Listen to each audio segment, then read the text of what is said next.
विदेश नीति के साथ खिलवाड़ बंद करे केंद्र सरकार, युद्ध पर भारत के स्टैंड पर लालू यादव की नसीहत।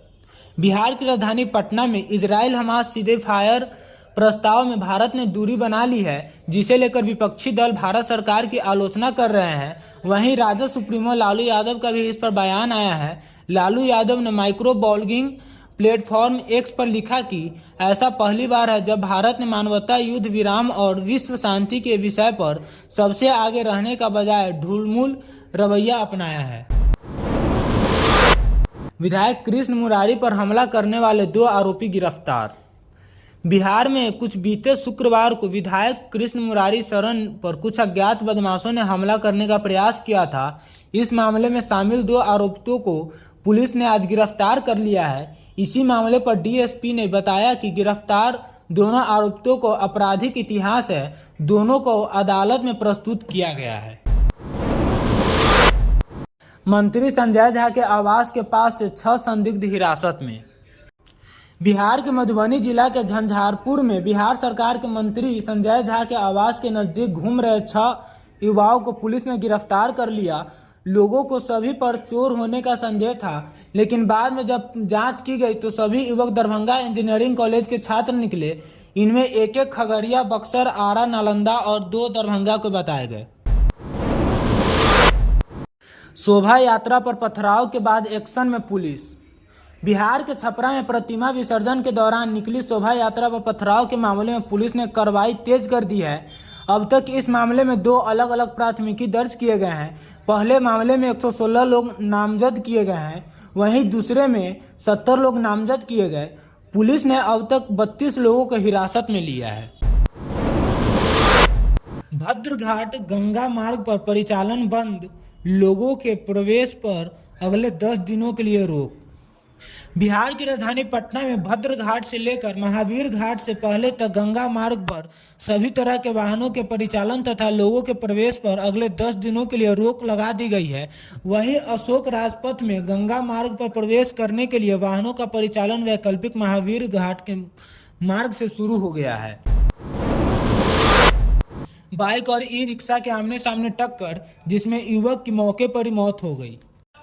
बिहार के नवादा जिले में सगीर अंसारी अपने 8 वर्षीय पुत्र साजिद अंसारी के साथ देवला टांड से कौवा कोल बाजार जा रहे थे। इस बीच विपरीत दिशा से आ रही ई रिक्शा से मधुरापुर पुरानी बथान के पास उनकी बाइक से सीधी टक्कर हो गई, जिससे सगीर की घटना स्थल पर ही मौत हो गई। सभी घायलों को कौवा कोल पीएचसी में भर्ती कराया गया, जहां सभी का इलाज चल रहा है। सभी घायलों की स्थिति खतरे से बाहर बताई जा रही है। 2 समुदायों में मामूली विवाद, फिर होने लगी पत्थरबाजी, फिर उसके बाद तलवार लाठियां भी भाजी, जिसमें 1 दर्जन घायल। बिहार के भागलपुर जिले में 2 मामूली विवाद हिंसक झड़प में तब्दील हो गई। इस दौरान दोनों पक्षों की ओर से जमकर पथराव हुए। हिंसक झड़प में 1 दर्जन से ज़्यादा लोग भी घायल हो गए हैं।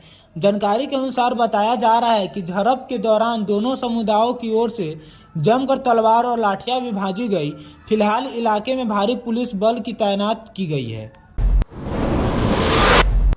2024 का चुनाव सनातनियों और भ्रष्टाचारियों के बीच, जिसमें धनबाद में गरजे केंद्रीय मंत्री अश्विनी चौबे। केंद्रीय मंत्री अश्विनी चौबे ने राहुल गांधी से लेकर नीतीश कुमार तक पर जमकर कटाक्ष किया, जिसमें भाजपा नेता ने एक बार फिर सनातनियों और चुनाव की बात कही। कहा कि 2024 का चुनाव सनातनियों और भ्रष्टाचारियों के बीच में है। अश्विनी चौबे ने कहा कि नीतीश कुमार सत्ता के भूखे हैं, वहीं कभी वह पलटू राम हो जाते हैं तो कभी कुर्सी कुमार हो जाते हैं।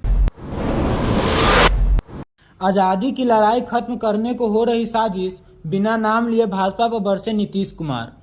बिहार के सहरसा में शुक्रवार का दिन बेहद खास रहा, क्योंकि मुख्यमंत्री नीतीश कुमार पूर्व सांसद आनंद मोहन के पैतृक गांव पहुंचे थे। वे यहां आनंद मोहन के दादा और चाचा के प्रतिमा का अनावरण करने आए थे।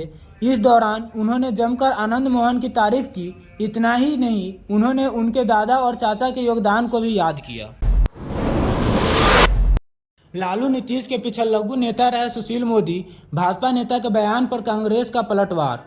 बिहार के पहले मुख्यमंत्री डॉक्टर श्री कृष्ण सिंह के जयंती पर राज्यसभा सांसद सुशील कुमार मोदी के बयान पर प्रदेश कांग्रेस ने पलटवार किया है। वहीं विधान पार्षद व कांग्रेस नेता प्रेमचंद्र मिश्र ने कहा कि कांग्रेस की बढ़ती लोकप्रियता से घबराए राजनीतिक बेरोजगारी के शिकार सुशील मोदी के मुद्दे के इतर गैर जरूरी मुद्दों पर राजनीतिक बयानबाजी का आदत हो चुकी है।